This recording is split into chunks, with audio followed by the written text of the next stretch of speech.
Vital Vitium, de nationalité congolaise, chimiste-chercheur habitant le 6e arrondissement Ngoyo à Pointe-Noire, auteur de plusieurs inventions, fait de la recherche scientifique son cheval de bataille. Âgé de 38 ans, aujourd'hui Vital Vitium compte plus d'une douzaine d'inventions, une passion qu'il a embrassée depuis l'âge de 8 ans. Parmi ses inventions, la pile manioc, une pile faite à partir du manioc avec une autonomie de 2 semaines. Une invention qui date de 1999, la toute première. Si j'utilisais tout le manioc entier, si j'avais un convertisseur ou bien un onduleur, ça me donnait 220 volts. Avec le manioc aussi, vous pouvez regarder la télé. On peut faire aussi des installations avec le manioc. L'avantage du courant du manioc, le manioc est renouvelable. Si on a des plantations de manioc, donc on peut électrifier tout Pointe-Noire ou Brazzaville juste avec le manioc. On n'aura plus besoin d'électricité du barrage, juste avoir beaucoup de plantations de tubercules à manioc. Et on fait des mini-transfos et on aura l'électricité écologique, donc qui n'est pas toxique, qui est durable. Toujours dans sa passion de découvrir, en 2017, le chercheur scientifique met en place une nouvelle pile qu'il appelle la pile plante. Il s'agit d'une pile qui tire la source de son énergie à base des plantes. La pile plante fonctionne très bien. Donc si vous plantez 10 plantes chez vous, vous mettez le NPK, vous avez un convertisseur dans la maison, vous avez aussi l'énergie. Donc au fur et à mesure que la plante va grandir, l'intensité du courant aussi va augmenter. Donc là, vous aurez la capacité de repasser, d'avoir la plaque chauffante et de brancher votre congélateur.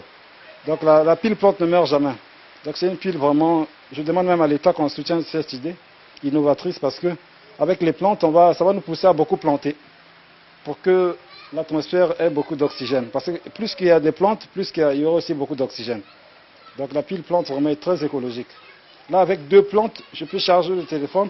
Je peux avoir la lumière, je peux planter à tubercule de manioc pour le sakasaka, ça marche très bien. L'oseille, les papayers, tout ça marche. Parce que les plantes pour vivre ont besoin de chaleur et de soleil. Donc sa nourriture organique est essentiellement constituée par le dioxyde de carbone qui est contenu dans l'air. Donc sa nourriture minérale est puisée dans le sol.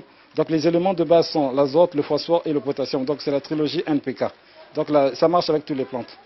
Très fan de la chimie, malgré les difficultés qu'il rencontre, ce chimiste ne baisse pas les bras. En 2018, il crée la lampe charbon et une allumette faite à base des yeux de poisson. Ouais, la lampe garantit une grande sécurité, sauf qu'au niveau de la prise, il ne faut pas mettre le doigt, parce que là, il y a du 220 volts. Donc là, il y a c'est comme le courant de la maison, c'est juste au niveau de la prise. Donc ce petit pot a la capacité d'alimenter 7 ampoules économiques avec 2 postes téléviseurs, plus un décodeur. Donc ça n'a pas d'inconvénient. Donc le feu va apparaître. Ça vous permettra de récupérer le feu et de faire tout ce que vous voulez, quoi. Donc c'est juste avec l'œil du poisson, mais il faut que ce soit un poisson frais. Sa toute dernière invention date de 2019, une brosse à dents capable de recharger un téléphone portable. Juste avec la brosse, on va faire ça, on va vendre ça un petit coup. On peut le faire à 300, à 200 pour que tous les Congolais aient la facilité de charger le téléphone juste en mettant de la salive sur leur brosse à charbon et ils vont charger leur téléphone. Des inventions qui peinent à voir le jour par manque de soutien. Il sollicite l'appui du gouvernement congolais dans ses recherches afin de permettre aux Congolais de consommer leurs œuvres. Ouais, j'ai même ce projet. Il y a une école qui me demande que je leur électrifie avec le manioc. Je suis en train d'étudier déjà, donc je vais faire ça. Si l'État peut soutenir, ça serait une bonne idée. Né à Brazzaville, Vital Vitium, chercheur chimiste, effectue ses travaux de conception et de développement grâce à l'énergie renouvelable.